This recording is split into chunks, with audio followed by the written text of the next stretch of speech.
So this week we're going to talk about probably one of the topics that comes up most when I'm speaking with clients, podcast hosts, and things, which is how do I heal my relationship with movement when I've been completely entrenched with diet culture? So if you're like me, you went through a process of trying to explore intuitive eating, thanks to the guidance available in a number of books in order to kind of remove the morality and the food rules associated with food. Now, that is a long process in and of itself, but there's a little bit less guidance available on how to do the same thing for movement because many of us use exercise and physical activity part and parcel with restrictive eating as a means of trying to control our bodies. And in some ways, um, exercise for me was like a means of numbing out in a way that eating often was as well, dealing with emotions I didn't want to sit with or difficult feelings I couldn't process. And with it came a ton of shame and guilt and sort of the sense of never doing enough. And so that is not a good place to start when it comes to moving with pain.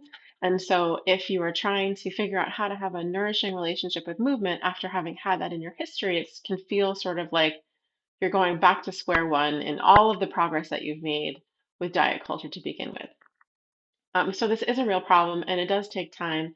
And we're going to talk about this in multiple parts. So the first step, in my opinion, is to learn how to be present with your physical sensations as you're moving. Because, like I said, it's really common to be very detached from the body because how can you push it to that level of intensity and level of duration that was, beyond what your body really wanted in the moment in order to attain that super unattainable and goal that we had in trying to shrink our bodies?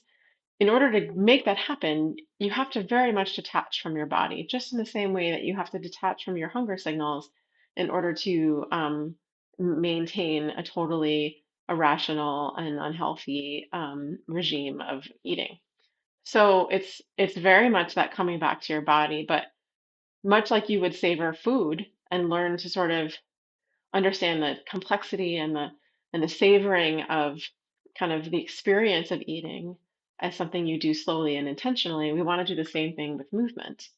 So I personally went through an experiment where I took 30 days and I said, what is the minimum amount of movement I can do that feels good in my body? I knew that if I sat still, I had long known that my low back pain flared up when I sat still for too long, when I was immobile.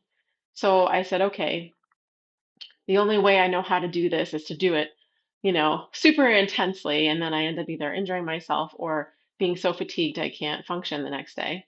So I'm like, how do I do the minimum amount of movement I need in order to keep my pain at bay, in order to actually feel kind of mobile in my body and joints without um, kind of having this arbitrary time limit?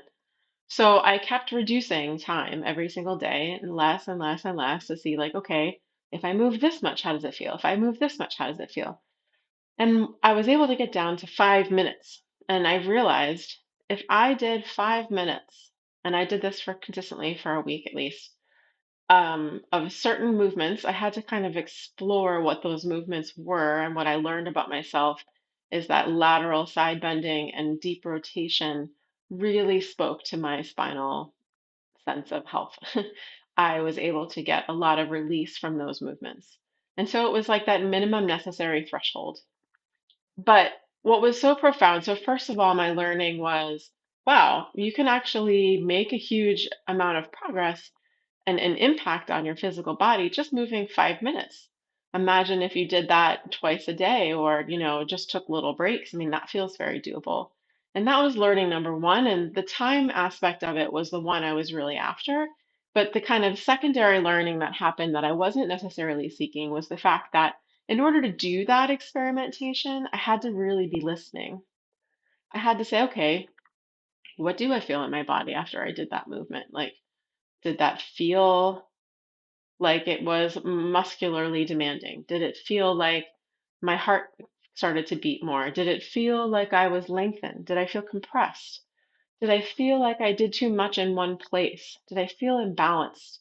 It was like I didn't have like a checklist or anything, but it was just little mental notes I was taking all along because I was trying to get to this like appropriate amount for me. And this is sort of how I came to the refuge movement concept, which is in the book, which is how you build your own toolkit of knowing kind of these are my 3 to 5 refuge movements that feel safe and nurturing and balanced in my body that regardless of whether my pain is high or low, I know will have a positive effect.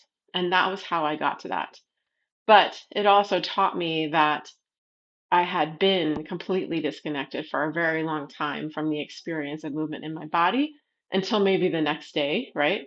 When I would feel the soreness or whatever. But I wasn't paying any attention because I was using movement as an excuse to not be with me.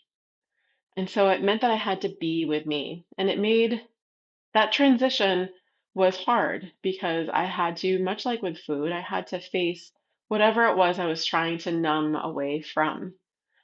But this is the first step, in my opinion, to getting to a place where movement can be something other than the kind of habitual, inner critical, negative shame, guilt, fear movement cycle that we have built for ourselves, is to actually sit with the sensations, monitor the sensations, and maybe even journal and track what that experience is like. So that is step one, and we will talk about the next step next week.